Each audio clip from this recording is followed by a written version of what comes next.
NieR Automata T-shirt, NieR Automata T-shirt, NieR Automata T-shirt, NieR Automata T-shirt, Square Enix. Yeah, this is going to be interesting. Name your favorite philosopher. Marcus Aurelius, Confucius, Friedrich Nietzsche, Jigsaw. My favorite is Yoko Taro. He's a shy individual who decides to express himself through making games instead of writing books and telling everyone that life is meaningless and you should embrace nihilism. The first series he made was Drakengard, and those games were there and somewhat playable. No one cares about those games. But everyone did care about his spin-off. NieR and NieR Automata are the type of games that will give you an existential crisis that will either make you lay up all night thinking about the complexity of the human experience, or get you to buy a shit ton of 2B figures so you can make a cum tribute. It's really hard to get into the most profound and philosophical games ever made without bringing those up.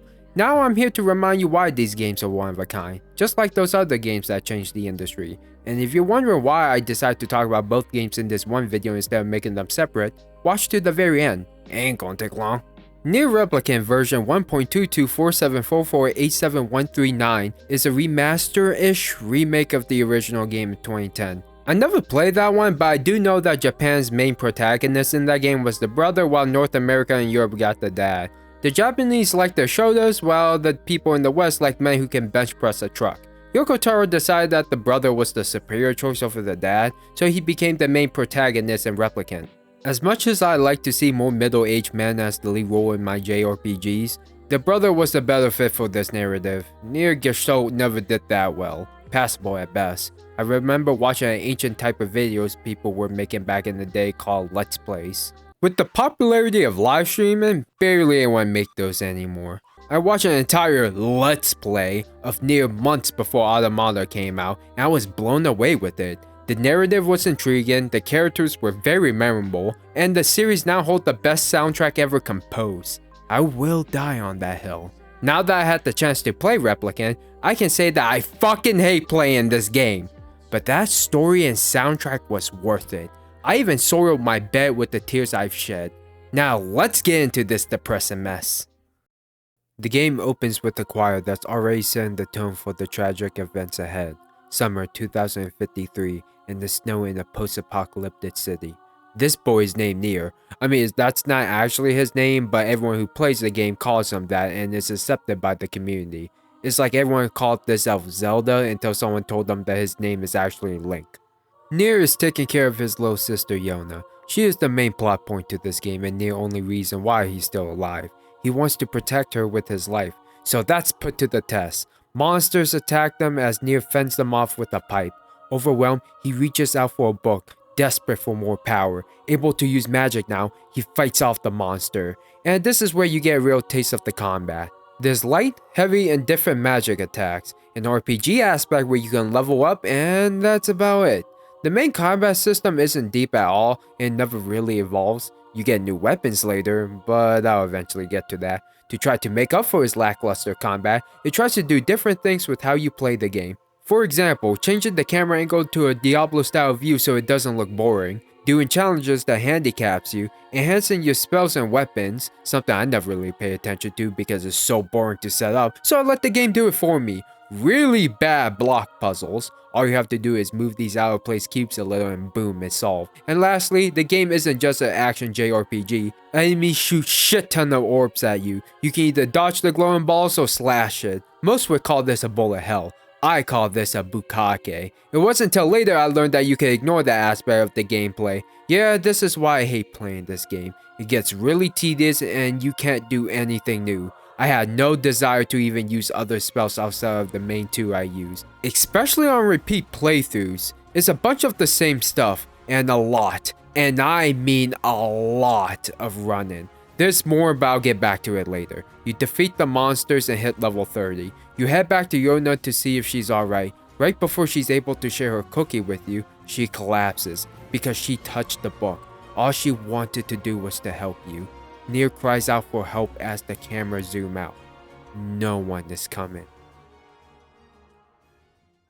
1,412 years later, NieR let Yona knows that he's going out and doing some errands real quick, while she stays home and get better like a good girl. Now you get the chance to roam around. I honestly like how the game looks. It has that semi-realistic feeling to it. The landscapes in town can feel real, at least in 2010 standards, but it has that sort of fantasy feeling where you know something feels unpractical. For example, the main town you're in, it has people living their lives and dealing with their own problems. I just wonder how I'm the only one in the town that actually owns a house. Do these people even sleep? If so, where? The game doesn't even have a night cycle, and the characters are well aware of that. By the way, if you're wondering why I'm rolling and attacking like that, think of it like mashing the A button in Ocarina of Time. You're gonna see me do it all the time. You meet up with the town chief, Popola. She gives you errands to do. You fight some monsters called Shades. They're the main enemies in this game. You check up on Yona and tell her stories because she just loves the company of her brother. You tell her the stories about the lunar tears. They are rare flowers that can make you rich. Yona is like, it would be really nice if I could use that money to cure my disease. The next day, Yona went missing. You ask Popola where she might be. She's like, Yona asked where lunar tears might grow. I told her about the lost shrine. Well, I know where I'm going. I have to ask this right now. Did these guards just see a weak little girl walk out of the village all by herself and tell themselves, that ain't my job? You make your way to what's called a lost shrine, despite the fact that all you have to do is make a couple of turns. You climb the tower that you will eventually hate because you have to come here multiple times. You find a knocked out Yona behind the barrier and now you have to save her. You attack the barrier and this book is like, what the hell is going on? Hey, can you help me save my sister? Only if you can call me Grimoire Weiss. Weiss it is! Now you can use magic. Oh, a double boss fight. Variants suck, but for some reason it's really good against these two. You save Yona and make your way out the shrine. You see black markings on Yona's skin. It's the Black Scrawl. Once it covers the entire person's body, they die. So until then, you have to find a cure for her. Having no idea what the hell Weiss is, you ask Devila, Popola twin sister, what is he? She answers, the song you're listening to right now is about him. Grimoire Noir brings calamity upon the world while Grimoire Weiss saves it, but he needs all the sealed verses, which are his missing powers. The next objective is to gather all the sealed verses in this small ass world. Before you do that, do the boar side quest. You gain the ability to ride a boar and ironically it makes traveling soulless plains feel much faster. Side quests in this game are boring as fuck. I swear 90% of them are fetch quests. I'm good, I just need 100k to be set. I'm not saying the story to these side quests are bad, some of them are really good and will even expand the lore to this world. And there's a lot of lore to this series. I just didn't feel like doing many of them, so I ain't going to talk about them. You make your way to the area to find the sealed verse. This sad and miserable place is a perfect example of a hazard waiting to happen. With no leads, you decide to leave, but you find an empty cabin/tent and decide to check it out. This woman in her underwear shows up and is like, what the hell are you dipshits doing? Weiss? Why is that lady in her underwear? I fear we have greater issues to deal with. This elegant woman is named Kaine. She has a very foul mouth, which is why I'm going to be cursing a lot when I'm talking about her. Good thing I'm not monetized. By the way, when I first saw her, I looked up her hentai. For those who know, that's how I discovered it. She's also possessed by a shade, which is why she's able to use magic. A giant shade comes out of nowhere and now the both of you have to fight the creature that looks like a perfect candidate for a "these nuts" joke. The creature retreats and Kaine falls unconscious. You take her back to her tent, she wakes up and says, that creature? It's my kill. Okay then. And then you go on your merry way. You head back to Puebla and make your way to Seafront to pick up some stuff. JRPG fishing minigame. Wee. You need to find a way to make your weapons stronger. Puebla recommends you to visit the junk heap to upgrade your weapons from a pair of brothers. You head to the junk heap and meet the brothers. The big brother is named Jacob, and the little brother is named Gideon. Jacob asks you to gather some materials. You bring them to him, and now he'll upgrade your weapons, which is completely pointless if you're playing anything other than hard mode. You'll get by pretty fine without upgrading your weapons once. I don't know why weapons have a weight to them. In Gestalt, there's a difference. But here it's like they're trying to figure out what's heavier, a kilogram of steel or a kilogram of feathers. Doesn't matter, they're both the same. The brother's mom has been missing for a while now. It's too dangerous for them to go out and look for her. NieR, being the good boy that he is, offered them his help. He heads into the junk heap factory and to look for her. You fight room full of robots and ride a slow ass car. You make your way to the deep part of the factory and fight an actual core boss. You defeat it and then discover a woman and a man's dead body next to each other. Yeah, how can you break this to the boys? You tell them that their mom isn't coming back. Gideon throws a tantrum, but Jacob asks if she died next to the person she loved. He knew what his mom has done. She left her children to be with a man, but he can never bring himself to hate her. She's only human and the only mom he'll ever have. Damn, that's really mature of him. You say goodbye to the brothers and make your way to the area. The area has been invaded by shades. Kaine is fending them off and you decide to help her. These nuts are back and now you have to kill him. I just want to say I fucking love the reaction NieR and Weiss have to Kaine's language. Rot in hell, you fucking asshole! Did you just say what I think you said? Tear out your goddamn eyes and piss in the sockets! Good sweet lord. I have never heard such a thing. You weaken the shade and it shoots out a toxic fume that makes Kaine hallucinate her grandma. This thing killed her grandma and Kaine's life mission is to avenge her death. So she's like, I'm going to walk slowly to you and rip out your goddamn throat. My grandma would never tell me to give up on life. You both finish the giant shade off and you make your way to an unconscious Kaine who is ready to die. Waking Kaine up from her nap, you push her on to live and beg her to come with you too because you're all friends now. You guys are asses, but I can't only live for revenge. And I have nothing better to do, so I'll go with you guys. This is where the game really sold me. Kaine is one of my favorite characters ever. She's cold, brash, no nonsense, foul-mouthed, impulsive, short-tempered, and very, very beautiful. Underneath all that hard skin is a little girl who was done very wrong by the world. That's why we see her with a rough demeanor. If she lets down her guard for 1 second, she'll only experience pain. She's not mean or too much and that keeps her from being dislikable. What really sells her is her theme song.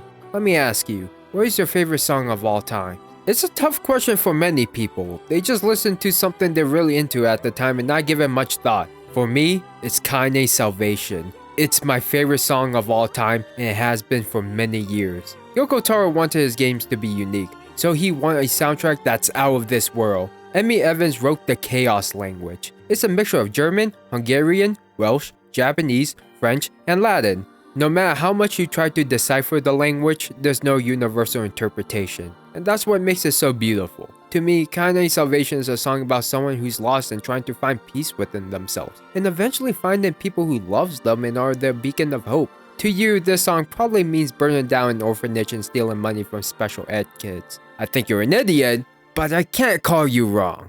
You obtain the silvers and make your way to find the others. You head into the desert because there's always a desert, and enter the maze-like city of Facade. Having no leads because you can't understand what they're saying, you get ready to leave town. But you stumble upon a little girl named Fira, and you help her out. You learn that Kaine saved the girl when she was surrounded by a pack of wolves, which is the reason why they welcome you guys into the city. She speaks with her hands and apparently Weiss knows sign language, so that's convenient. The people of Facade's entire structure system revolves around their rules. There's like hundreds of thousands of them, so I bet a lot of people in the past must have done some stupid shit to implement those rules. You heard the prince went missing inside the Baron Temple, but thanks to the rules contradicting each other, they're confused whether they're allowed to save him or not. But NieR being the good guy that he is, he offers them help since their rules don't affect outsiders. The desert storm is too rough for you, but Fira will lead the way. Thanks, little girl! You enter the Baron Temple and when you enter different rooms, it handicaps you by disabling certain actions you can do. Can't jump, use magic, use your sword, you get the idea. Fun way to change things up. You make it to the end, find out the prince has been captured by some box monster, fight the boss that takes a little too long to defeat, and save the prince. It ain't a real game unless it makes a Zelda reference. The Prince of Facade thanks you and wants to repay you. You're like, how about making a rule where if people don't like the rule, they can make a vote to change it? What the hell do you think this is? A democracy? You unlock the best spell in the game, Dark Wall. You can just ignore so much of the game because of this spell, but I haven't used it till way later, so I have to suffer through the monotonous shit. You head back home and go to sleep. You had a weird dream where a voice is reaching out to you about a sealed verse in a place called the Forest of Myth. You head to Popola and she hands you a strange letter from the mayor of the Forest of Myth. You enter the Forest of Myth and everyone's acting strange, like they're in the daze. You You speak with the mayor of the Forest of Myth, and a bunch of dialogue text pops up. More and more begins to show up. Welcome to the worst boss fight in the game. Literature. I am not your dad, so I'm not reading to you. Okay, this game is also a visual novel, and it's not bad. For a guy with the reading comprehension of a 4th grader, this is some pretty good writing. It also helps that the music sets the mood for the piece you are reading. I just wish they had some artwork in the background to give us a visual representation of what's going on. I'm pretty sure the devs' limited budget would be able to afford that. You defeat the boss and save the mayor from something called a death dream. Sweet, a sealed verse. NieR and Weiss really don't ever want to go back to the Forest of Myth. Too much reading in one lifetime, says Weiss, who is a book. You head back to Yona and she needs a favor from you. She wants you to help her friend she's been exchanging letters with. How can you say no to your adorable little sis? You're always away, and the loaded screen shows us how much she misses your company. You accept her request and head down to a giant manor. As you step on the ground of the place, colors start to fade and what awaits you is a butler. He invites you inside a Resident Evil fixed camera perspective and tells you to wait inside the room.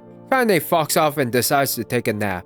You and Weiss get impatient and decide to explore the manor. Entering a room, you meet the lord of the manor. This kid is named Emil. He tells us that he wears a blindfold because everything he looks at turns to stone, so he couldn't write those letters to Yona. Yo, I remember when I first wore a blindfold. We played pin the tail on the donkey.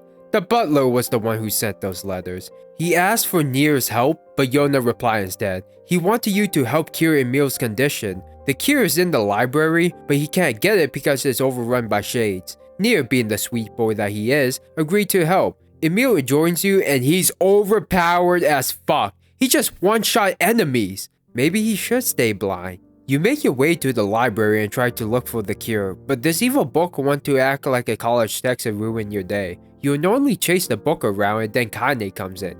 Hey, what did I miss? You all defeat the book. Not only you find the cure to Emil's condition, but also obtain the last sealed verse. As you leave, Kane has a very sweet talk with Emil. As she slowly caresses his face, she tells him that he should never be ashamed of his eyes. They're a vital part of him. After she got her revenge, she didn't know what to do, so she decided to help NieR out. You can have both a dick and a vagina. It all comes down to what you do next. You head back to Yona and promise her that you'll find the cure very soon. Yona worries that you hate her because of her disease, but after everything you've done for her, the love NieR has for his sister transcends the meaning of life itself.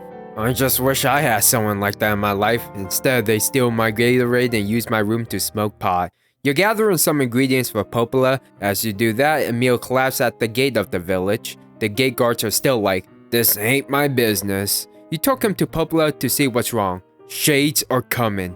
They attack the village and now you have to fend them off. Suddenly, a giant shade comes out of nowhere and starts wreaking havoc. You tear limbs off, but it's regenerating really fast. Even Kane attacks do nothing to it. But Kane's solution is to hit it even harder. It makes its way towards the library and you have to take it down quickly. You and Kane take it down by hitting it really hard. The library is overrun by shades, but the trio takes them out. The salamander lizard thing is still alive and knocks Emil out. Well, the solution to this problem is off the table. You beat the shit out of it and use the punishment my mom used on me when I misbehave and lock it in the basement. Before you can get the basement key, suddenly you have been impaled by a spike on the ground. A Shade Boy rises up and kidnaps Yona. Shades bow to him as he uses Grimoire to violently shock NieR and Weiss. In some sort of hallucination or some shit, Weiss speaks one-on-one with Grimoire Noir. They are the same and their purpose is to serve the Shadow Lord and save the world. Collecting the sealed verse, all set in motion by the Shadow Lord. Weiss and Grimoire Noir were originally one and should fuse to serve their ultimate goal. But Kane is like, "Weiss, you fucking little bitch! Stop daydreaming about sucking the Shadow Lord's dick and start helping us before I tear your pages apart one by one." Emil says that he understands if Weiss wants to go with them, but he still sees him as a close friend and will go to the ends of the earth for him. I mean, we just met you like 20 minutes ago and you're already this attached? I guess having to live with the blindfold with the potential to petrify anyone you look at would leave you feeling desperate. Weiss snaps out of it and says that he's not a little bitch and he doesn't like your ugly ass. These are the delinquents he likes. You fight and defeat Grimoire Noir, but he uses his magic to try to attack Weiss. You jump in the way to save him and get impaled instead. The Shadow Lord flies away with Yona and there's nothing you can do about it. You lost the fight. NieR's bleeding out and the monster in the basement is about to break out. Kaine tells Emil to petrify her to lock the creature down there. With no choice, you have to do it. Emil takes off his blindfold and petrifies Kaine with the door. NieR swears that one day he will save Yona and free Kaine. Shit just got real. 5 years later, the village is attacked by shades. Coming straight from the sky to save the day is NieR. My god, puberty hit him really hard. Not only is he really handsome, but he's also a little edgy. You can now wield great swords and spears. Great swords are slow and useless. They are designed to take out armor shades, but you can't even do that right. Spears are really good. Group enemies in front of you and have a field day. Also, the Phoenix Spear is the best weapon. I still mostly use swords because they're fast and balanced, and you can never have too many. By the way, go to the option menu and put your weapons on quick swap so you can freely switch in mid-battle. For the past 5 years, NieR has been looking for Yona. The Shades and Black Scrawl has been really taking a toll on everyone. All he has been doing is killing Shades because it's his life purpose now. You meet up with Popola and she has a letter from Emil for you. He has found a way to save Kaine from being a decoration on the wall. You meet up with Emil at his manor and he hasn't aged a day. Emil needs a new type of power to save Kaine and that power is under the manor. You enter the underground laboratory and play the game with the Diablo-style camera view. You collect documents that talk about how this place was used for human experiments and the manor above it is just a disguise. It can't be a fantasy story without human experiments. Descending further down the lab, you learn that Emil and his sister Hollowell were experiments to create the ultimate weapon. For what? I'll kinda explain later. His sister was successful in becoming the ultimate weapon, but they lost control of her and she went on a rampage. They curse Emil's eyes so they can use it to suppress her. Emil needs to fuse with her so she swallows him and now you have to get him out of there. Although there's some freaks in the world that would love to stay in there. The fight is pretty boring. You can only use magic. Dark lands for days. Emil makes peace with his sister and they become one. He inherited her powers but at a great cost. His body transformed into the series mascot. NieR gives a crying Emil a comforting hug and tells him to look at his pretty face so he can finally see what he looks like. Now that Emil has been granted a new power, we can finally go free Kaine. The three free Kaine from her imprisonment, but the reptile lizard thing is still alive. Now you gotta end it once and for all. A lot stronger than you were 5 years ago, you kill it with ease. It's time to wake up the foul-mouthed hussy. Kaine wakes up and asks what the hell is going on. It's sweet that Kaine immediately recognizes Emil despite the fact he's a smiling skeleton. But when she sees NieR, she's like, damn, you grew up. I know, I'm handsome. Now the four of them are back together, it's time to look for Yona and defeat the Shadow Lord. But the gang reunion wouldn't last long. The people are scared of Kaine and Emil and wants them out. I mean, look at them. Kaine is an outsider with monstrous strength. Emil is a walking pile of bones. NieR says that's a load of crap and tries to defend them, but the two of them understand. NieR finally realized that Kaine has been always sleeping outside. No wonder she never entered towns. No one wants her in. For the first time ever, you hate Popola and Devila. But in the end, you know all that hate is pointless. You speak with the twins and make amends with them. Popola has some leads about the whereabouts of the Shadow Lord lair. It's in the Lost Shrine. The gang heads there and you make your way to the top. Again. This game really loves stretching this place out. But hey, you do get an admiring interaction with the gang. Kaine, Emil, look, from now on, I'm going to sleep outside with you. Why? I can't accept that you aren't allowed in the village. It's stupid. So you're staging a protest? Have fun. Don't waste your time. But it just feels wrong. Well, that's really nice of you, but you still don't have to stay out here with us. Emil. You got a super important mission. You can't sleep out in the rain. What if you catch a cold? Besides, I like camping with Kaine. Sometimes we sit around the fire and tell stories, or roast... Emil, that's enough. I got a fucking image to maintain. You enter the room you saved Yona in 5 years ago, and the armor shade is back for round 2. You beat the thing down. As you are about to finish it off, it deflects your lance and its weapon flung into Kaine's chest. GG, Kaine. It's been a good one. You finished it off and went to check on Kaine. Black marks all over her body. She now turns into a shade. You fight and defeat her. Okay, listen to me real quick. I normally would give a guide to defeat a certain boss or something, but this game is too simple and easy for me to do that. So just hack and shoot away to your heart content. You beat Kaine until she turns into a human again. Emil cried at the thought of losing Kaine. He loves spending time with her. She's the one who taught him how to accept himself. Losing her would destroy his world. Okay, stop crying. But thanks. You head towards the altar, but the way is blocked. You pick up a strange stone fragment and head back to Popola. You must gather all the stone fragments to break the barrier.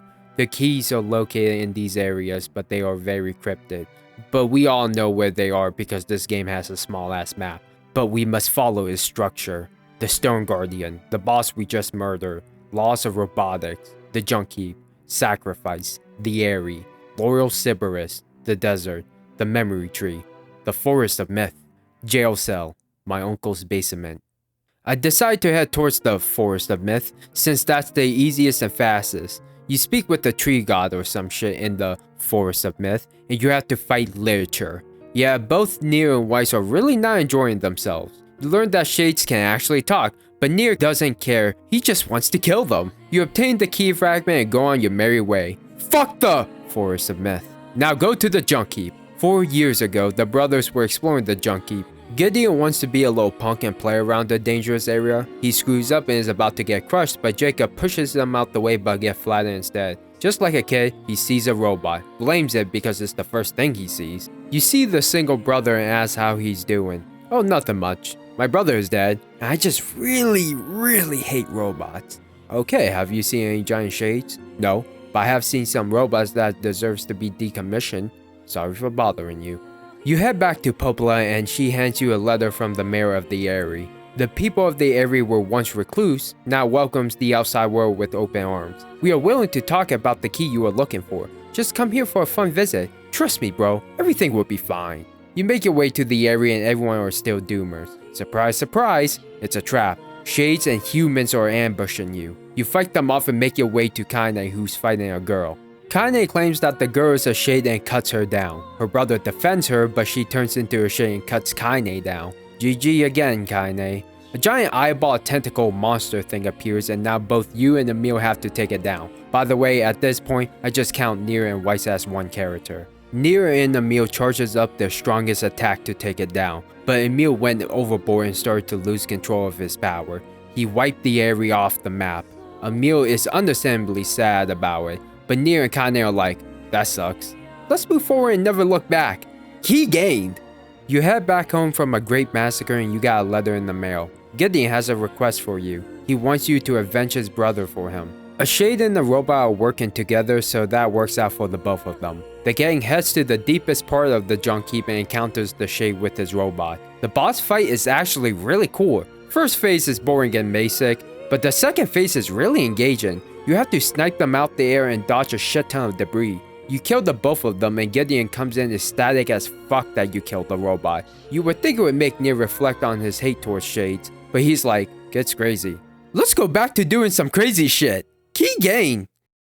I kinda debated if I wanted to put the Little Mermaid side story in this video, but it's in the main storyline and I really enjoyed it, so here you go. Popola is having a hard time deciphering the last cryptic even though it's pretty obvious that it has something to do with the desert. You decide to kill some time and help this woman out. Her husband has been missing for a while. In fact, a bunch of people has gone missing. This probably has something to do with this mysterious slave ship that washed ashore. Let's check it out! Kaine is having a headache, so she and Emil go out and get some fresh air. Now let's explore this creepy ass ship. You see a little girl roaming around. Is there a ghost? A shade? A reason to get the fuck out?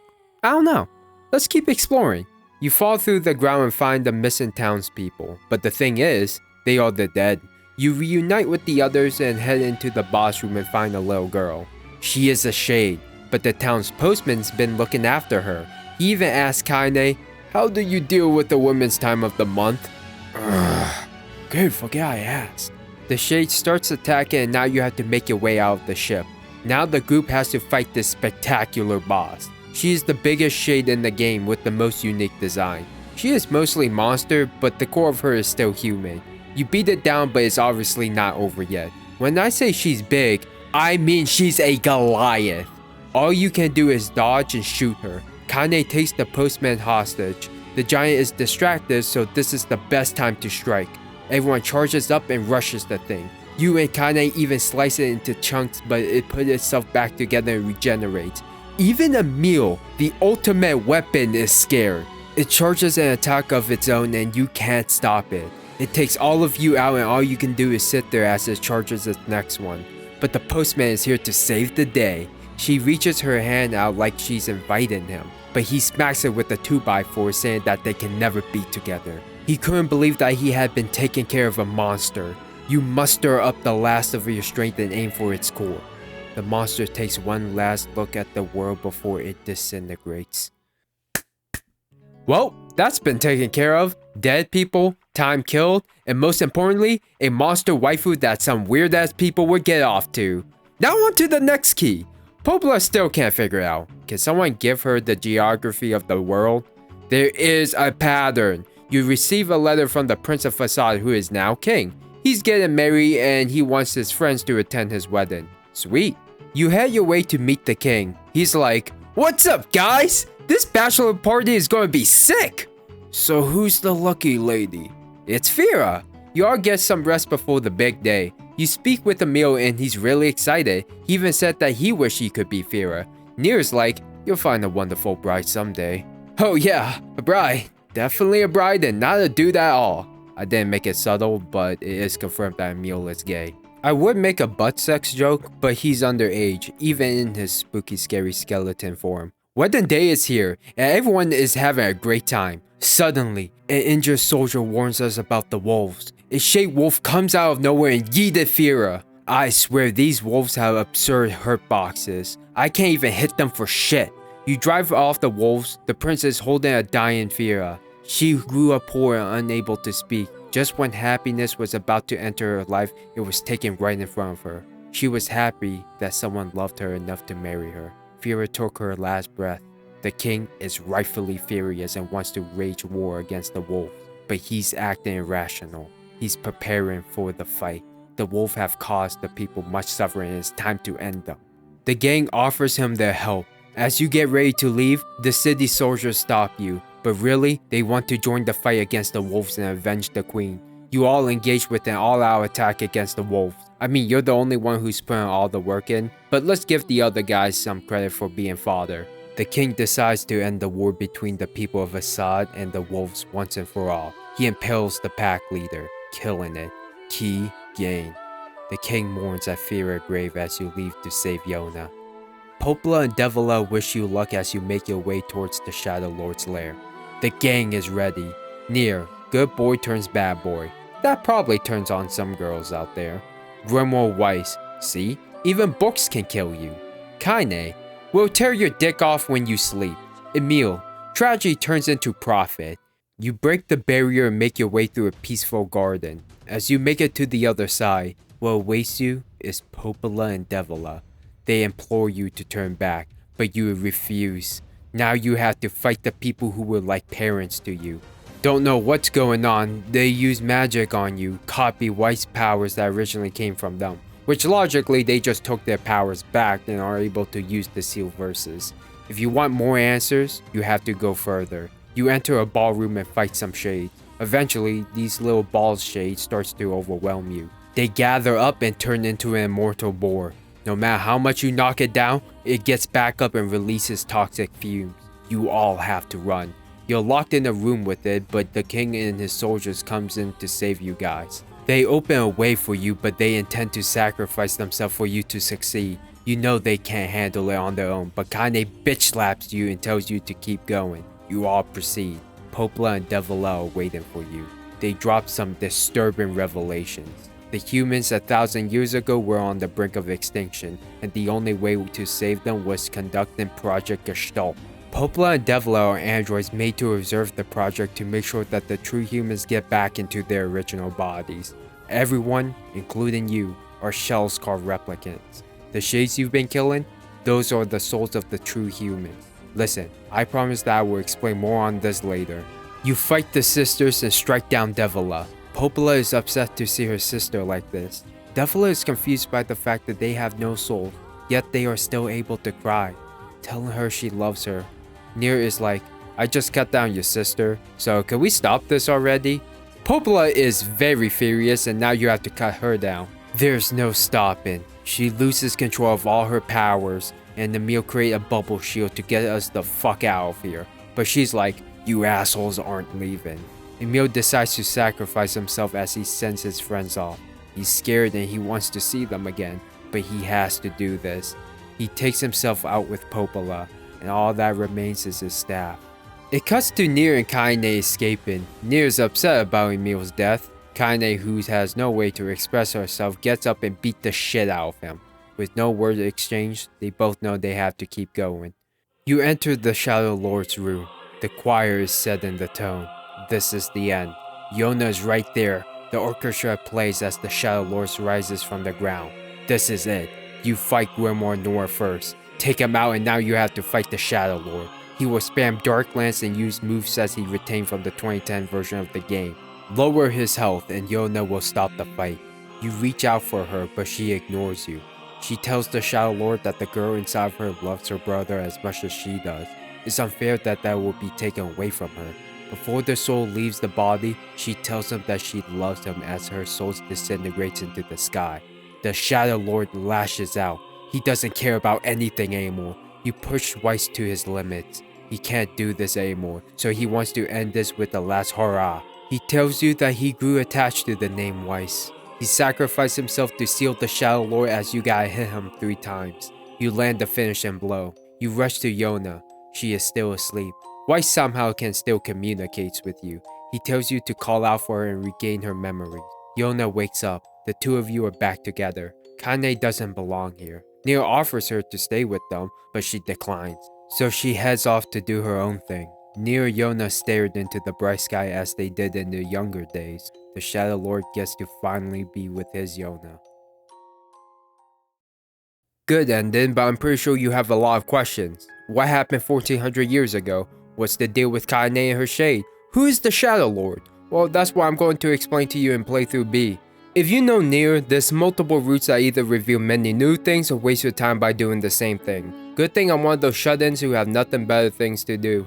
Reload your save file and it starts you off before you free Kaine. This time, you're seeing the game through her perspective, even though you don't play as her because of budget restraint. And what's this? More literature! What fun! I might as well go to the library and call it an arcade. Yeah, this route has a lot more reading, but provides more context. For example, Kaine's attitude. When Kaine was growing up, she wasn't like anyone else. Why? Because this line reveals that she is not a girl. Well, she is, but she has a pee-pee. Kaine is intersex, or hermaphrodite. For the weebs out there, a fuda. Shit, I just made people bust their pants. Kaine was bullied for it, but her grandma who has a sailor mouth defended her and cared for her. So that's where it comes from. Long story short, Kaine's grandmother was killed by these nuts, and Kaine was severely injured. Right before she died, his shade fused with her and replaced her limbs. This shade is named Tyran, and he's psychotic as fuck. He wants to take over Kaine's body, but she rejects him. He makes a deal with her. He'll help her get her revenge, but if she goes soft at any moment, he'll take control. That explains why Kaine is dressed like that. She's trying to show off her femininity while covering up the left side of her body since they were replaced by shade limbs. Tyran is really amusing, and every time he and Kaine interacts, it's just a blast. Which means throughout the entire game, Kaine understands what the shades are saying. You play through the game again and now you can see the backstories to these bosses. The Stone Guardian's depressed because you killed his brother, so Children's Shades help him through his struggles. Also, you've been killing kids throughout the game. The people of the area knew they were living with Shade, so they planned an attack to kill you, the Shade Slayer. Remember the robot in the Shade? The child Shade and his mother were being hunted, so the mother sacrificed herself so her child, Khalil, can live. Crying over the death of his mother, P-33, the robot, entered the room and found Khalil. The two interact and starts to connect. Even though P-33 has no emotion, he's a defense robot and decides to protect Khalil. Khalil is thrilled and names the robot Beepy. They see what happened to the brothers and are like, damn, that sucks. They start to get really close and learn from one another. It would really suck if someone separated them. So after you killed them, they exchanged the last words together, wishing they could have stayed by each other's side forever. BP feels empty. BP wants to cry. Damn, you just really hate Gideon after this. The Little Mermaid side story is really fucked up. The ship was cast ashore and the postman, for some reason, wanted to explore it. I guess he wanted to be the first urban explorer. He finds the little girl on the ship. Totally not sketchy at all. She refused to leave, so he decides to take care of her. Feed her, give her gifts, teach her how to write and sing. They grew attached. He even offered to make her his daughter, but she was reluctant. She knows she's a monster, so she's been eating people so she can turn human. The thing is, she is a lab experiment. She has no replicant. When you fight her, she's crying about how much she wants to be human and how the man is the only one who showed her kindness. I swear, Tyrant is just hilarious.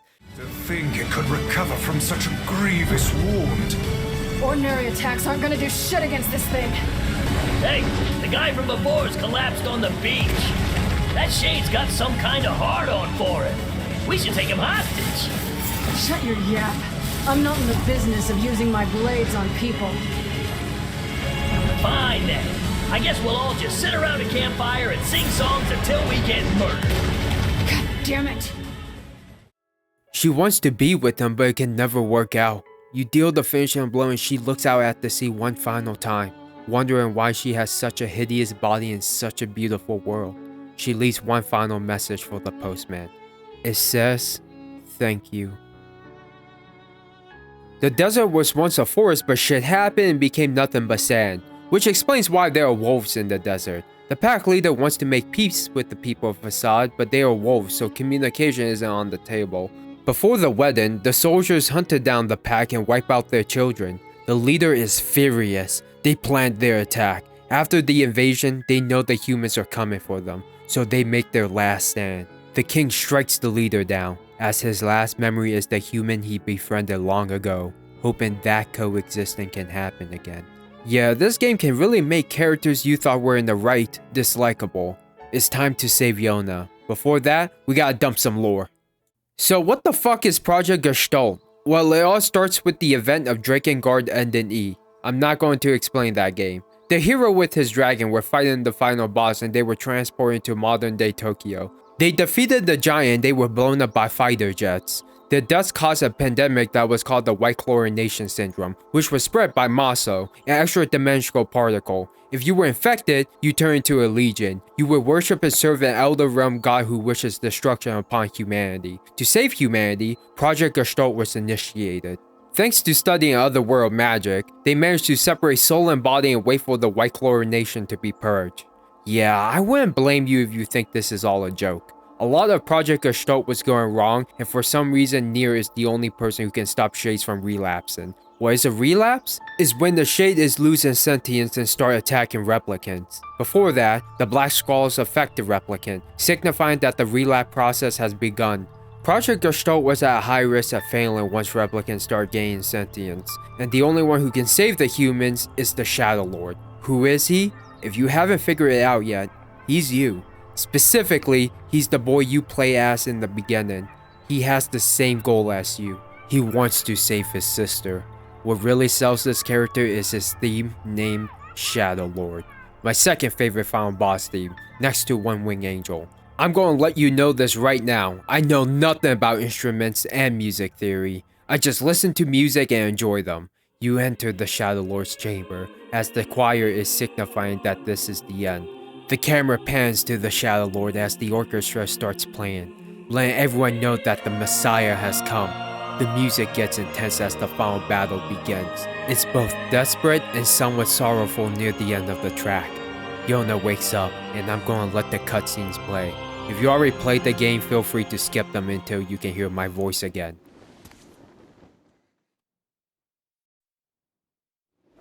Huh?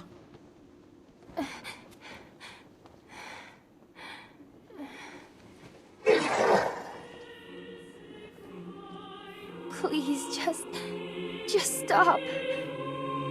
I don't want to do this anymore. I don't need someone else's body. I don't want it.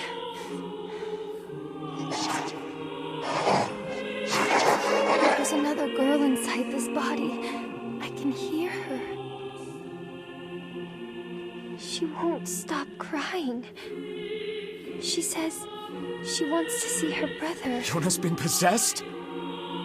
This girl loves her brother too, just as much as I do. It's not right, you know? It's not right that she can't see him.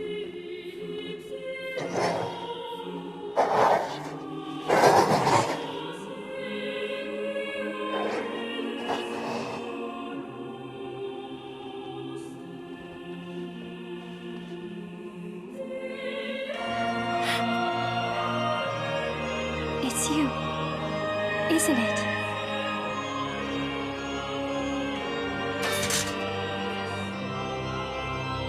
Yes, it's me. Let's go home.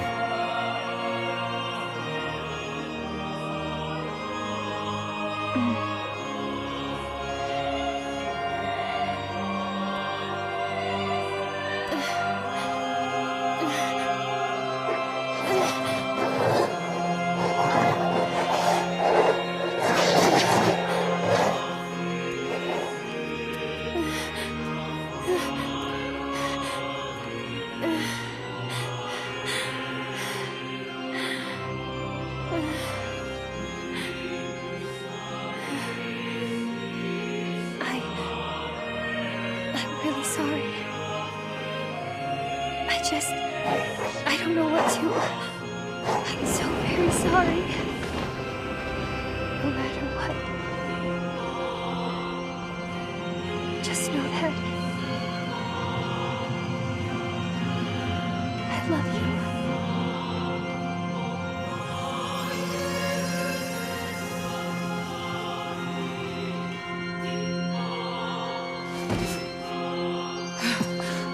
Hurry.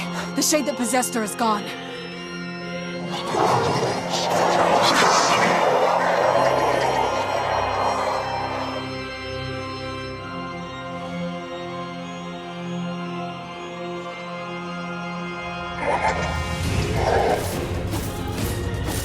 Kindly, watch over Yona for me. You want me to understand your sadness? Think I'm gonna sympathize with you? I swore to protect my sister and my friends. If someone puts them in danger, they must stand aside or be cut down. Now come on, let's finish this. After White sacrificed himself, you gotta hit the Shadow Lord 3 times. Each time you hit him, the song regresses into the lullaby of a music box. When you hear a music box, it makes you feel melancholy, makes you think of simpler times. You strike him down, it cuts to a regretful Shadow Lord. He failed to save the world. He failed to save his sister. He failed at being a brother.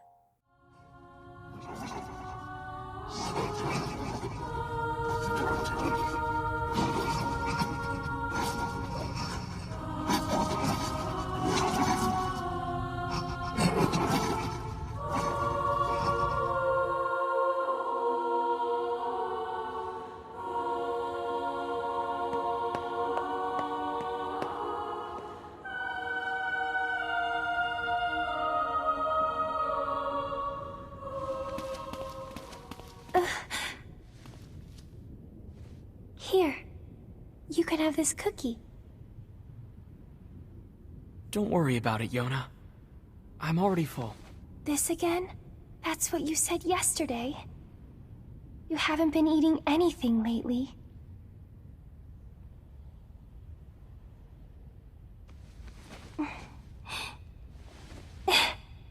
Come on, at least take half. Thanks.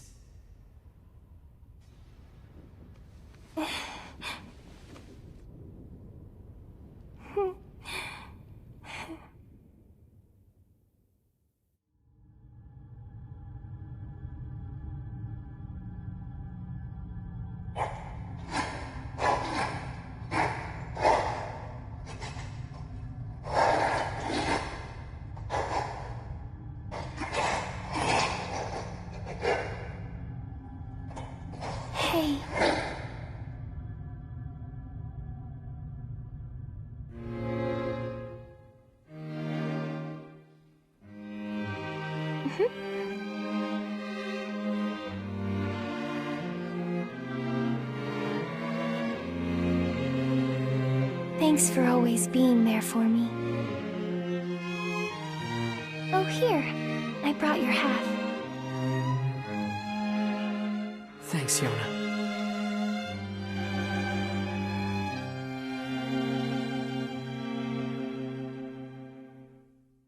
Holy shit! No matter how many times I watched this, it always managed to pull at my heartstrings. This route shows there's always a story to both sides. Should you even still enjoy killing enemies in video games? They might have family and friends they go home to. They might have their own struggles and ambitions. Nah, I don't give a fuck. It's still fun and rewarding to do. NieR is a very flawed character with a narrow vision. He is so selfish, he doomed humanity to extinction so he can temporarily be with his sister who's going to eventually die to the Black Scrawl.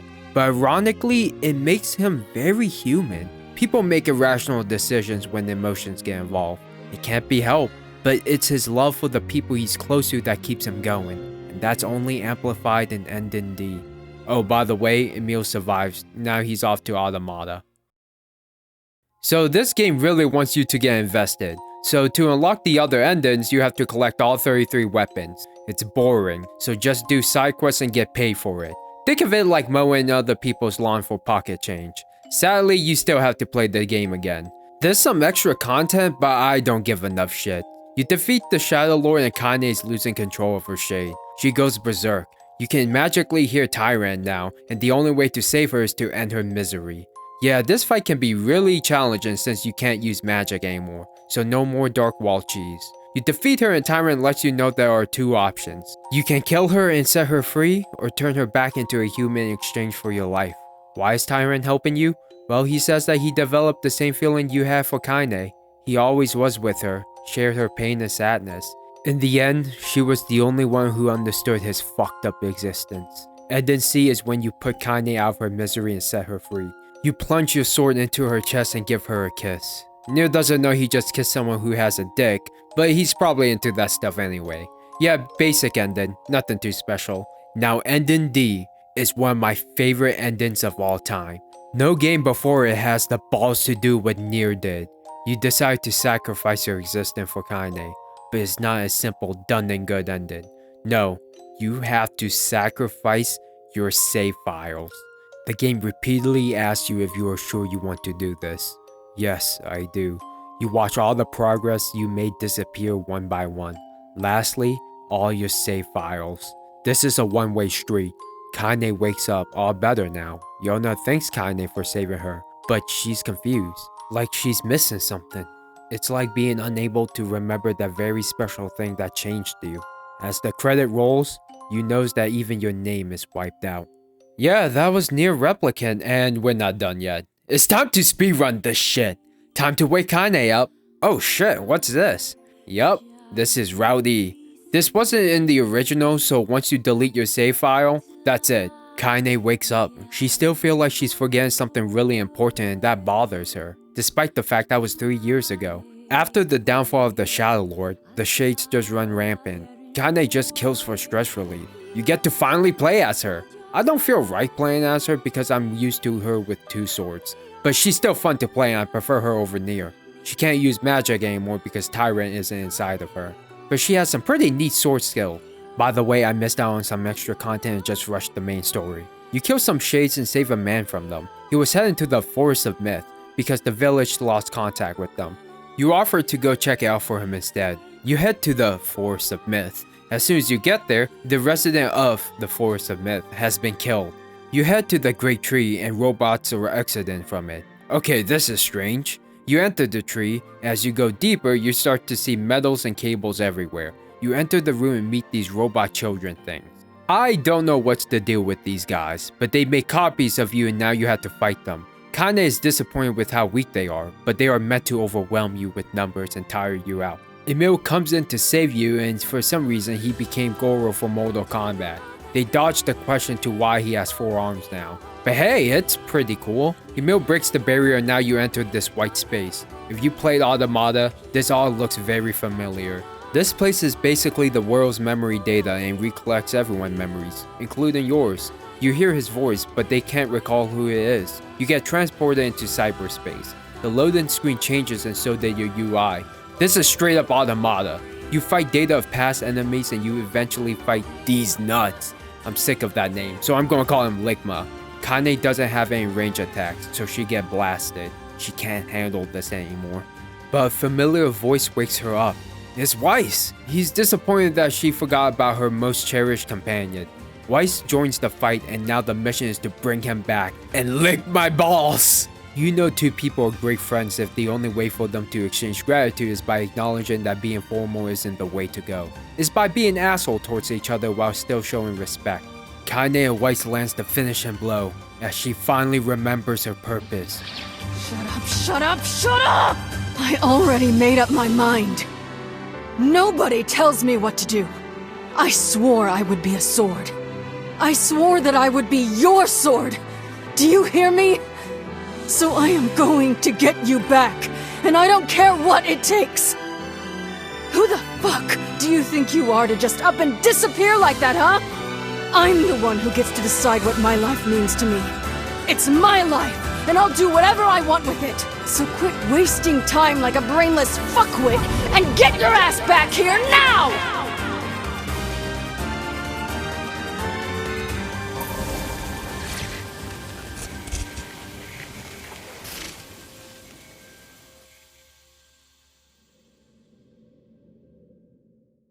You walk towards him.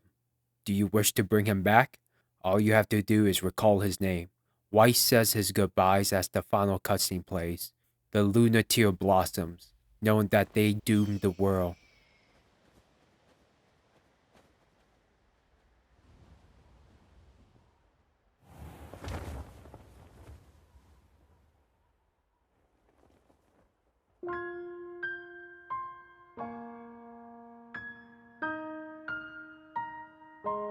Our journey may have been meaningless. Our past may have been a mistake. But we're not going back. Even if this world comes to an end. Because this is the world with the people we cherish.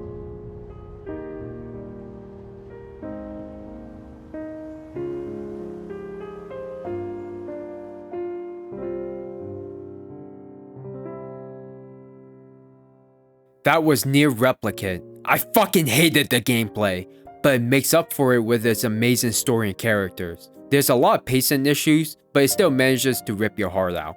It's not about good versus evil or even saving the world. It's about how much do you cherish the people in your life and how far will you go for them. The music is top notch, and I don't need to say that once we get into NieR Automata. Hey, if you made it this far, that means you have nothing better to do, and I appreciate that. Working 8 hours a day while trying to stay jacked, learn languages, play video games, take care of my family, and doing videos can be a lot, but I'm still having fun doing this, even though it's giving me erectile dysfunction. So grab a snack, grab a drink, wipe your ass, and let's get back to this shit. Japanese games. A lot of them consist of anime, friendships, tits, common tropes, Nintendo, and the storyline where the main character gathers friends from all over the world to defeat the big bad god. But 2017 proved the West otherwise. Persona 5, Yakuza, Xenoblade 2, Zelda, and even Final Fantasy would gain more attention due to people realizing that Japanese games are more than they let on. They can be fun, engaging, more than graphics, and leave a powerful impression on you. And that's all thanks to NieR Automata. Yoko Taro was looking out his window one day and watching an old man die of a heart attack. He thought to himself, damn, he passed on just like that. I wonder if he ever fulfilled his purpose in life. He went back to playing some Dragon Quest and it hit him. What if existentialism had a fat ass? So that's how the most profound game ever made was greenlit. We start the game with the voice of a woman making this thought-provoking statement. Everything that lives is designed to end. We are perpetually trapped in a never-ending spiral of life and death. Is this a curse? Or some kind of punishment? I often think about the God who blessed us with this cryptic puzzle, and wonder if we'll ever have the chance to kill him. You fly through the air in your flight unit. You and your comrades are on a mission. Each person is taken out one by one. Now, we take control. Yeah, this game is coming back with the bukkake! Now you get to control jets. Think of these segments of the game like classic arcade shooters. You move around, shoot, and do the occasional melee attack for black balls. I should call them orbs, but I know there's someone out there smirking. These segment wants to be more engaging, so they can turn to straight up mechas. Spam the melee attack and hold the trigger because that's really all there is to it. It's all neat, but loses its charm once you realize that's all you do. It's a good thing there's not many of these in the game. For being the main character, you are the sole survivor. You make your grand entrance. Yorha Model 2B. Now you get your first taste of combat. And it's better than Replicant. Platinum Games came in and designed the combat. Your light and heavy attacks are different depending on the type of weapons you use. There's swords, great swords, spears, and fists. You can string attacks together and each weapon combination can give you different results. You can use the up D-pad to switch out your gear and try to be creative. Later you can upgrade your weapons to unlock extra moves. Use Pod 042 to help you with long range attacks and use different special abilities. Lock it on will increase the bullet spread, but I feel like the game doesn't want you to do that because manual aiming is just the right answer. Even hard mode disable lock on. There's perfect dodge, or what I like to call it, witch time. You spam the dash button, you'll do some acrobatic hologram shit. Once you pull that off, you attack them back harder. You can actually slow down time, but I'll get into that in a little bit. What's really appealing is the animation. It's smooth like butter. Not once did I notice any stiffness to any of the characters. Even to the NPCs. Overall, the gameplay is serviceable. It's not bad at all. In fact, I'm going to put on some high level gameplay as I shit on it. I think it gets boring really fast. I don't mind running around since the mobility in this game feels fast and floaty, but the combat is just me spamming the same moves. There's nothing incentivizing me to experiment since the combat is so limited. It's not fair for me to compare it to Bayonetta and any other character action games out there, and that's what bothers me. It's a JRPG first and the character action game after that.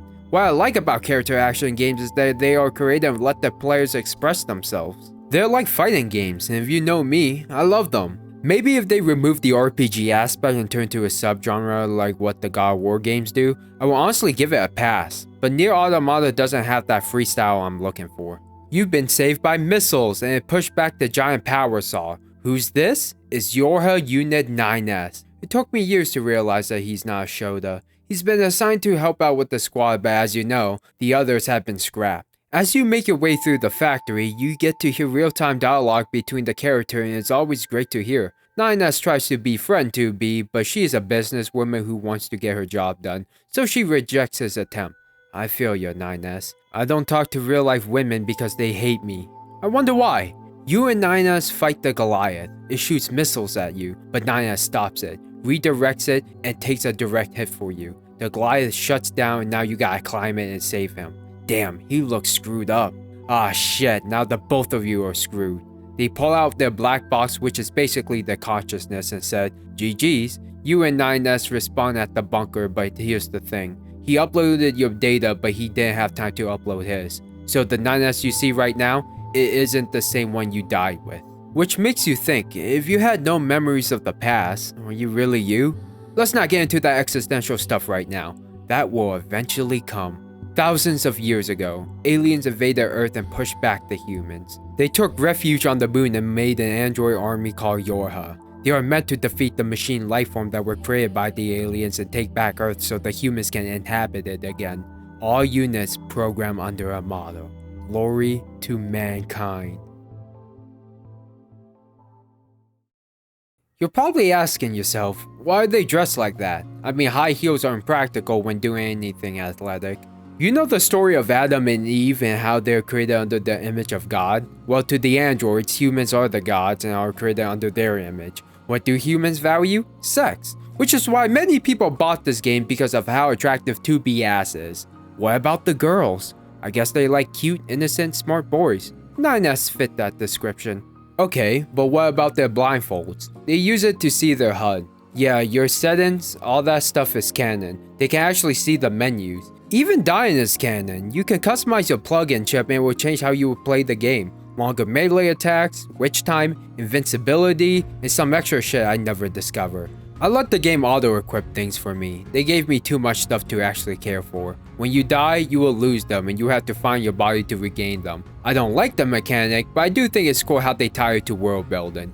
The main hub area is the ruined city. There's something about it that ingrains itself into your memories. Well, it's mostly the music, but it's that plant life is growing in an area that was once inhabited by people. You normally see this in zombie movies, but here, there's no humans or monsters, just machinery and wildlife. 2B and 9S has been sent to Earth to help out with the resistance. You do side quests for them, and the side quests in this game are really good, but just like Replicant, I didn't do them. Part of the reason I like the side quests in this game is that you don't have to do them if you don't want to. The game doesn't shove information and lore down your throat. In the end, it's your choice. That's why you're gonna see me under level. There's trouble in the desert and machines are killing androids, so you make your way there. 9S is trying to get to know 2B, but she just cuts conversation short and never really finished them. What's her deal? As you're exterminating machines, you invite yourself into a strange party. Since you want to be that guy, you ruin the nut party and the machines are so pissed, they form a giant ball and give birth to a man. I'm not going to question that. You and 9S jump the infant, but he's leveling up and fights back. You both stab the shit out of him. A man rises out of his chest, but you don't have time to figure that weird shit out because the place is collapsing. Even the characters are just like, what the hell was that? The commander wants you to go find missing Yorha units at Disneyland. You start to notice some passive robots, but you don't give it much thought. I really enjoyed the roller coaster ride. The set piece is a spectacle to behold. 9S let 2B know that everyone calls him Nines, so she should call him that too. 2B is like, I'm good. Oh, okay. The signal that leads to the missing black boxes is in this building, and we get to fight this amazing boss. She has a variety of moves. She uses her voice to attack you, lasers, missiles, hack you, changes the camera angle, and she turns the missing units into weapons. You blow her up and the units are dead. Mission failed. Let's get out of here.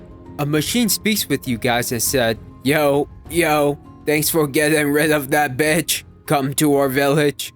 We have no better things to do. You made it to the robot village and meet their leader, Pascal. They're all pacifists. They've been disconnected from the network and lost their purpose, so they try to imitate humans. They even make trades with the resistance. I really like the machine design. They aren't scary at all. Most of them are round, small, and gentle giants. It's like the only reason they fight is because they're told to. Truthfully, they'd rather be your friend than to die. You can attack them and they won't fight back, but don't trust the Goliaths. They're assholes. They launch an attack and you stop it and it blows up and make a crater. It reveals that the alien has been living underground. I guess extraterrestrials learned the way of the mole. You find their cave and they're dead. These androgynous pretty boys came in and said the machines killed them. Their name, Adam and Eve. The aliens have been dead for thousands of years. They never mattered. They were nothing. But humans are an enigma, so they want to be like them. They leave and now you're puzzled. You head back to command. You're ordered to gather more information about machines that disconnect themselves from the network. Pascal tells you the Forest Kingdom is disconnected from the network, but those guys are crazy. Let's check it out! Before that, you make your way to the shopping district and 9S offers to buy 2B a shirt when the war is over. She's warming up to him. Robot attacks and one of them contain the meal. Huh? Hey, where am I? What's that? Hey there, guys. What's up? This thing's weird, 2B. Let's kill it. Wait, what? No! Good idea. No! Okay, what was that? Goodbye, Emil. Too bad I couldn't fit you in the script even though you have one of the best side quests ever. Seriously, do it. You make your way through the Forest Kingdom and 2B really starts enjoying 9S company.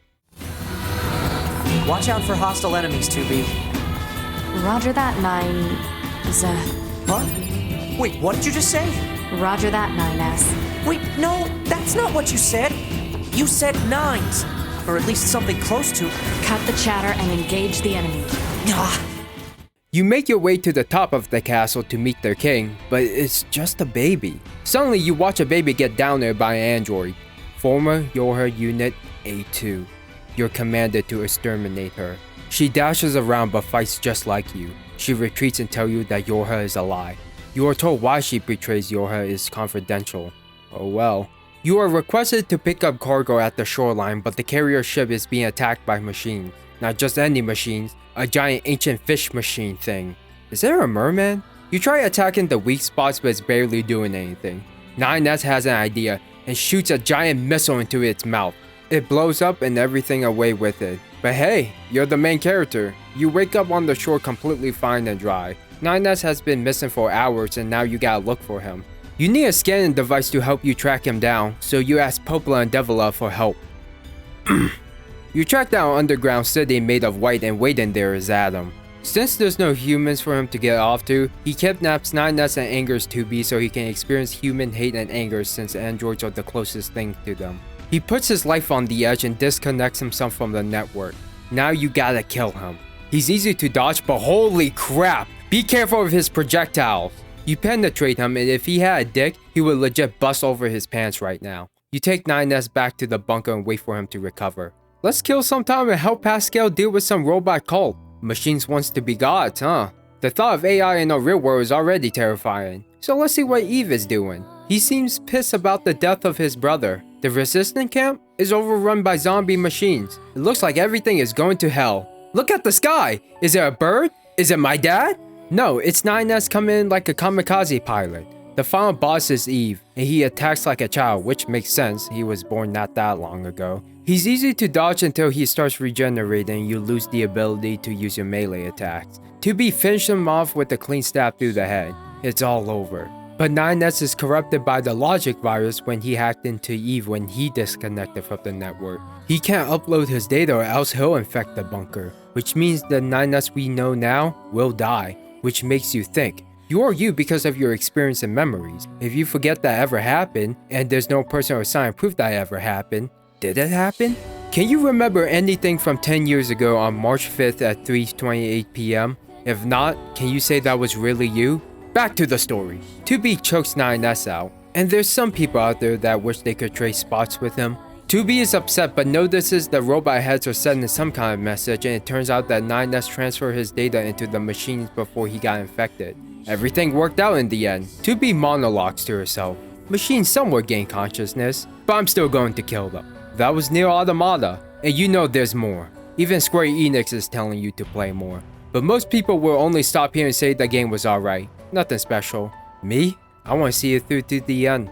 Enter Route B. You start playing as a helpless machine who wants to save his brother, so he gives him lots of oil. Sad to see, but there's no point. Doesn't matter how much oil you give him, little guy, you can't make a machine your brother. In this route, you play as 9S. He's overpowered as fuck. He has normal attacks and pause combos. Who uses them? He can hack!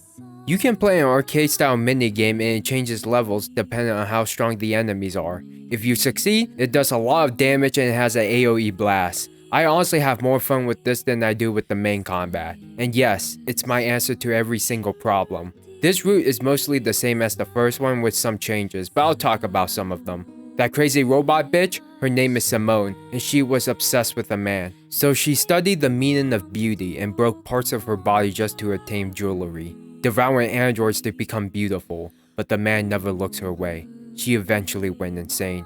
And yes, literature is back, but it's not that long and prevalent, so don't worry. You also get more scenes with Adam and Eve. You see how serious Adam is with his human studies, but Eve just wants to play with him. They really are children with the body of adults. The machine in the Forest Kingdom hundreds of years ago were disconnected from the network, and this one guy's like, hey, I'll be your king. Eventually he died and his subjects were sad about it. They placed his memory into an infant, waiting for him to grow up. But as you know, it's a machine and they can't really grow. But it sure is cute, until A2 appeared. 9S is the one who directed the missile into the ancient giant's mouth. As 9S was abducted by Adam, he went into his own mind. Adam is messing with 9S. Can machines really be alive? Are androids really alive? Why do they have desire? Is free will even a real concept to androids? But what really got to 9S is this infamous line. You're thinking about how much you want to blank 2B, aren't you? I know what we're all thinking. Yes, I want to fuck her too. But it can also mean save, love, kill, bang, bonk, hump, mate. Oh god, I'm messed up. He gets saved by 2B and sent to the bunker. He's diagnosing himself and noticed something weird when he tries to sync up with the bunker. He halts 2B and himself data sync and starts exploring. He found some confidential files that's questionable. Empty supply crates to the moon, deleted Yorha units, how the Council of Humanity was made by Yorha. The commander tells him the truth. The humans went extinct before the aliens attacked, and it was all because of the failure of Project Gestalt. So what are we even fighting for? A god that will never come back? 2B is in trouble and you rush to Earth to help her. Eve boss fight, hack him and you win. When 9S is getting strangled, you now notice 2 little girls dressed in red. 9S transfers his data and he monologues, "There's still a war, and I'm happy that I can still be with 2B. That was Route B, and now that we're done with that baby shit, we are now getting ready for the second half of the game. Why NieR Automata is one of the most important pieces of fiction ever made." With Adam and Eve gone, the machines have no one to guide them. This is the perfect chance. Everyone is getting ready. 9S is disabling the enemy's anti-air system. Now is the time to attack. The city ruins is nothing but a battlefield that now has a great tint to it. You fight enemies after enemies while helping other Yorha units. You all get surrounded and hit by an EMP that will only be used for this one fight. 9S have to save them. Holy shit, this is annoying. They camouflage themselves, disable your attack and pod attacks, disable your jump, reverse your controls, blinds you, and worst of all, prevent hacking. Do not get hit by the EMP attacks. You save the squad, but something is wrong. You hack into 2B to save her, but everyone else is infected by the logic virus. You both now have to defend yourself from them. Connection to command has been cut off. 9S is uploading both of your data to the bunker so you can self-destruct and respawn there. You wake up and the both of you rush to the commander and tell her what's going on. You both tell her that bitches be crazy down there, and Yorha unit is infected by a virus. For some odd reason, she suspects us of being infected. But hey, it turns out that even the bunker is infected. Now the both of you have to escape with the commander. You fight through Yorha units in a place that was once a safe haven, now turned into a zombie hellhole. You make it through the ship dock, but the commander isn't going. She's also infected and intends to go down with the ship. She gives us one last order as the last 2 survivors of Yorha. Survive. You both escape to Earth, but run into other Yorha units. They're too much for you. You demand 9S to hand over his controls so both of you can get to safety.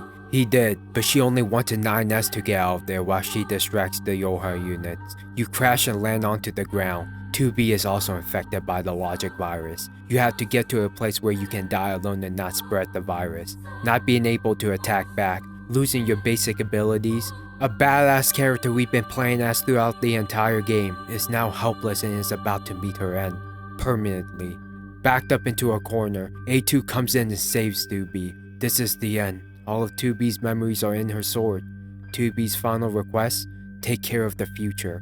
Take care of everyone. Take care of 9S. 9S is desperately searching for 2B. He finally finds her, to only realize that everything is truly gone. 2B! Are you...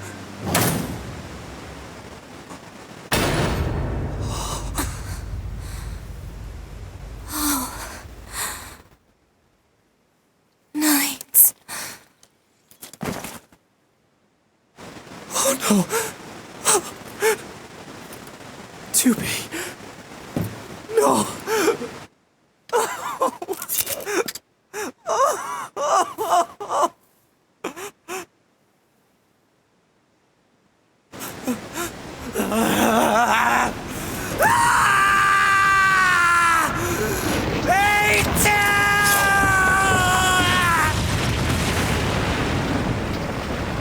I'll kill you!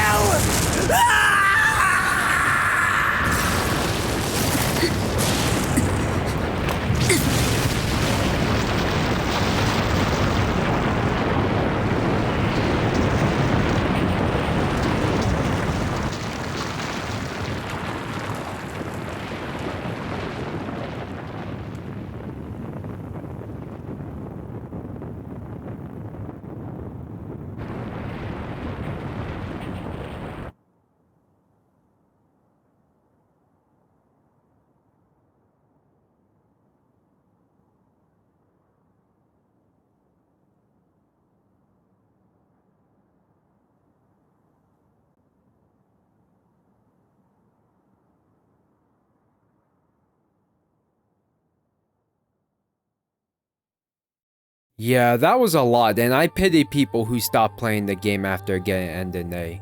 We cut to Pod 042 and 153 speaking with each other in a dark room. A2 and 9S are ready to reactivate, and it's best if they do not meet. Let's keep our masters safe. You get to choose between A2 or 9S. Let's see what A2 is up to. A2 is now awake and has no idea what to do. A2 and Pod 042 are not getting along and he's annoying the fuck out of her. Even treats her like an idiot. I swear I love the interactions between these two. It's like if your little brother is a talkative bitch who gets on your nerve, but you keep him around because you can't get rid of him. Kaine, I mean A2, plays exactly like 2B, but she has a taunt in the berserk mode I don't use. But I do love using her dash. A2 kills some robot and now have to live with the fact she has the memories of 2B. Let's see what 9S is doing. Pobla and Devila saved 9S. Now he spots a ginormous tower and inspects it. Unable to enter, an announcement basically said if you want in, gather all 3 keys. Now you gotta enter these towers that randomly pop up in different locations and obtain keys followed by a revelation that questions your pointless existence. Now that the bunker is gone, death is permanent. A game over is a game over, so save often. I had the game crash on me and had to restart the last hour. 9S fights his way through the tower and starts to lose all sympathy for machines. Even Pod 153 is concerned for him. He obtains the first key. Let's get back to A2. She heads to the resistance camp and finds Pascal being attacked. You save him, but he's a machine. Why should you let him live? Because he's a nice guy. You visit his village, but A2 is very skeptical. 042 is like, you better get friendly with them. It might turn that sour mood of yours into something sweet. A2 does some quests for Pascal and the villagers. She slowly gets attached to them. Still annoyed, but making progress. You go out to get Pascal a book to read, but come back to zombie machines. The villagers suddenly went mad and now you have to clear the place out. Pascal brought all the children into the factory, trying to figure out what happened. The machines attack the factory and there's an army of them. Pascal decides to throw away his pacifism and joins the fight. You fight them off, but the numbers are overwhelming. Pascal took control of a Goliath and decimate everyone. Yeah, you get to play as Pascal. You even do a kaiju battle. It's a little boring and slow, but it's appreciated that it's there. Pascal heads back to the children to only witness something horrible. They all committed suicide. Pascal taught them about fear, hoping it would keep them safe, but it did the opposite. They were so scared, they ended it themselves. Yeah, this is really dark. Pascal has one final request. He can't live with all this pain. Either erase his memories or kill him. Pascal wanted the human experience, but that experience can be very, very painful. There is no right answer to this. In the end, it's not up to me. I choose the third option and left Pascal. 9S enters the second tower. With no fighting, 9S learns a very disturbing truth. The black box that contains the android consciousness is actually made out of machine cores. It's like if you had a heart transplant and they replace your heart with a pig's heart. You're both the same. 9S enters his own mind and sees his own memories. The memories of 2B. It's threatened for deletion and 9S kills the figure, desperately to preserve his memories as he slowly descends to madness. My memories! You hear me? Ah! Ah!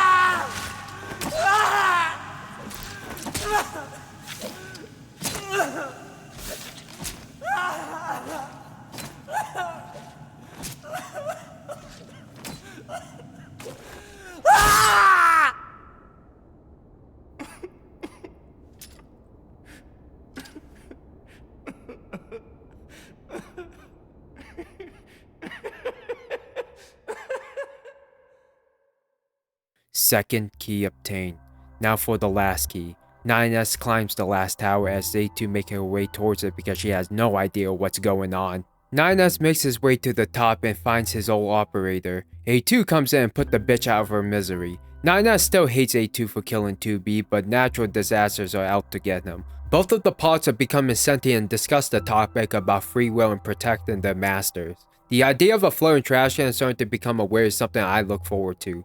9S wakes up and has attained the third key. Now to enter the Tower of Babel. You try to hack the door, but machines are preventing you from entering. But Popola and Devila appear to keep the machine away as you hack into the system, all while the Song of the Ancient is playing.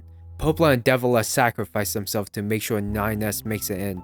Now you have the option to read their backstories. The scientists of Project Gestalt created the Popola and Devil androids to monitor the event of Project Gestalt so the humans can return to their bodies. But the Popola and Devil and Replicant failed their mission and doomed humanity. The world figured out what the twins were and started to harass and assault them. They were exiled from towns. Even Devola's legs were slashed by a person. Popola was furious. The twins can easily destroy a town by themselves. But Devola's smile calms down the anger of Popola. They know what they have done. The twins wandered aimlessly. They had to suffer the consequences that the other Popola and Devola unit had caused. It doesn't matter how many Devolas are out there. Popola will only have one sister. Androids are designed to replicate humans, and since humans are social creatures, they designed the twin models. All of this is too lonely for one person. NieR explores the tower and finds Yorha unit, 2B models. NieR is really ecstatic that he gets to kill her. Yeah, he straight up went insane. He gets blown up because he forgot they have self-destruct systems. Before A2 enters the tower, she sees a dying Devola next to a deceased Popola. Did we manage to help? You did. A2 explores the tower and enters a very familiar library and starts searching through the data. Suddenly, a giant machine crashed into the room. We cut back to NieR and now he's 25 pounds lighter. He really misses 2B. He misses her touch so much he wants her to be a part of him and gives himself an arm transplant. He infected himself with the logic virus. He quarantines the virus and continues pushing forward. NieR finally meet the girls in red. They're the machine's consciousness and the tower is the machine's data. They test NieR's resolve and gave him the truth. A truth so disturbing, I legit have a hard time reading this because it really makes me question the structure of the world we live in.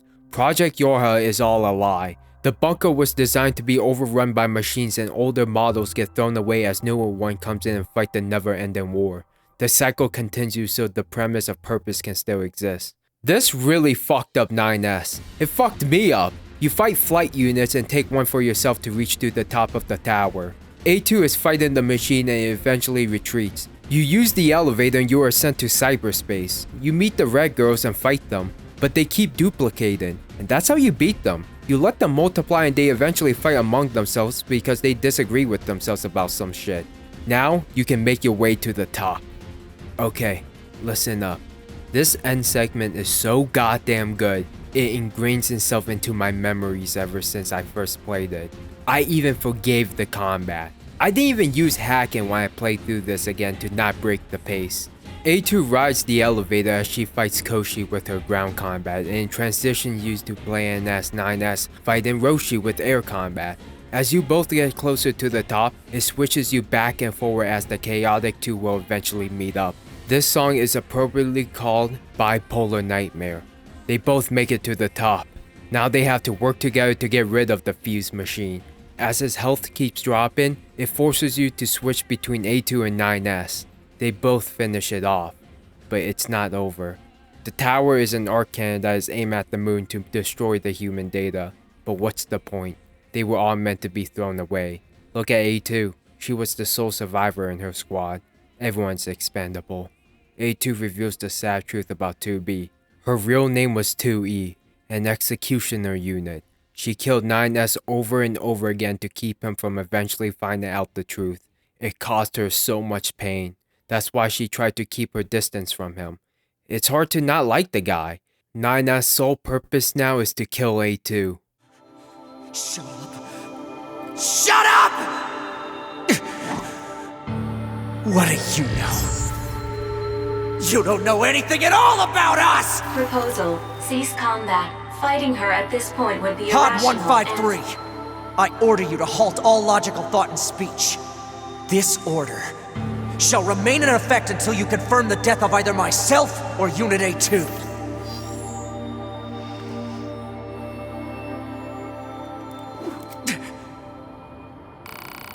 Now it's time for you to choose, NieR or A2.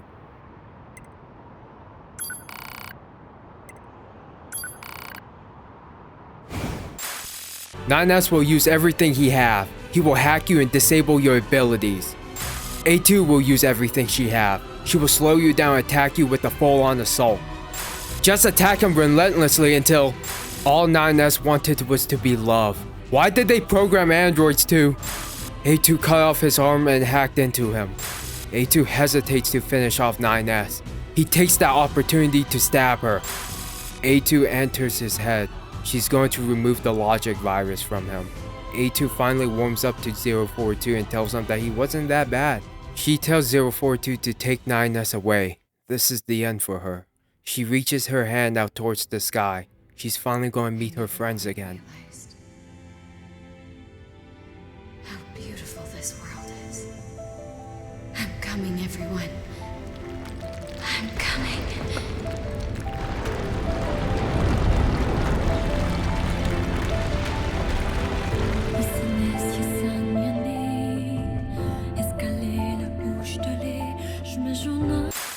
Nine S finishes off A2 but falls on her sword and dies.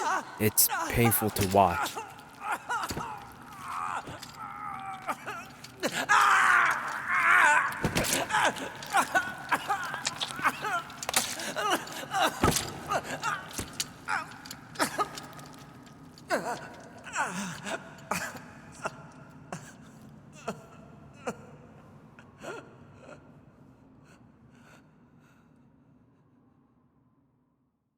NieR's data is in the machine's network. Adam is there. It tells him that the tower is an arc that can find new worlds that the machines can inhabit and create new memories. Do you want to come? Why not? I have nothing better to do. All of Yoha is gone now. There is nothing left. The credit rolls. Pod 042 and 153 confirm the completion of Project Yoha. 153 is ready to delete all data, but 042 feels wrong. He realized that he doesn't like the conclusion. This is all unfair. 153 should follow her program, but she feels the same way. Do you want them to survive? If so, we have to salvage the data. We now enter one of the best endings ever made, the end of Yoha. We play the same minigame, but now we fight the creators, the gods of this world. Both 042 and 153 somehow gain consciousness and want the characters to continue living. Yeah, they may just be flying trash cans, but that doesn't mean they shouldn't try to understand human emotions. The song Weight of the World is really on your shoulders now. It starts off with an 8-bit rendition, then transition to the English vocals, eventually transition into the Japanese vocals. The game is getting too hard. It seems impossible to beat. Give up here? No! I made it this far! Do you accept defeat? If I did, I wouldn't be here now, would I? Do you think games are silly little things? If I did, I wouldn't be making this video, let alone this YouTube channel. So no. Do you admit there is no meaning to this world? Yes, I do admit there is no meaning to this world. But that doesn't mean I can't make my own. You accept the help from other people around the world. Now you can beat this thing. The song now has a chorus singing in the background. It's like people around the world join hands to cheer you on. Fuck you, Yoko Taro! I love and hate you for making me feel this way! It's all over now. 042 luckily failed his suicide attempt. He's embarrassed, but that's natural. We are trapped in a never-ending spiral of life and death. Life is going to be full of pain, but it's the struggle to make a better future for ourselves is what drives people. The pods rebuild 2B, 9S, and A2, and they will keep all their memories. It may be a disaster, but how they move forward is up to them. Because that is the human experience.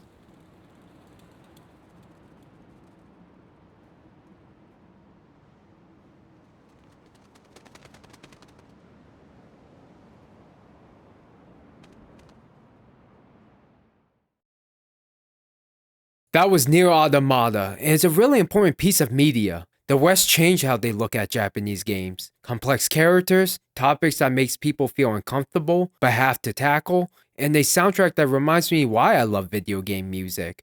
Combat still sucks though. I have to say this right now. I love both NieR Replicant and Automata, and so do many other people. So the pressure to make this video has been really high for me, because if I screw something up, there is no going back. I have to live with that for the rest of my life. What reminded me on how great these games are was this one YouTube channel that performed the greatest YouTube experiment ever, and that channel was called Unis Honest. It was made by Markiplier and Ethan Nestor on November 15, 2019. Creating high quality content every day for 1 year. Once the 1 year mark is up, they follow the Latin proverb, Memento Mori, remember that you will have to die. They deleted their entire channel and their content with it. If you missed it, you missed it. I don't watch those two and I haven't heard of Unis Honest until it was over. I was really captivated with the idea and remind me of what I want to do now. Pod042 and 153 asked if you want to delete your data to help other people in the world, just like how they help you. They tell you that you might help someone you hate, but I'm fine with that. I love this ending and Replicant D ended, because you will never experience it for the first time again. Just like once I make a video on the game I'm talking about, I don't ever intend to go back to playing it again. I'm even go as far as to deleting the games from my hardware. I just want to move on to the next project. Even if the audio in my past videos are fucked, I already did everything I wanted to do, which is to share the games I care about and remind myself why they are great, or bad in some cases. What is a heart and a soul?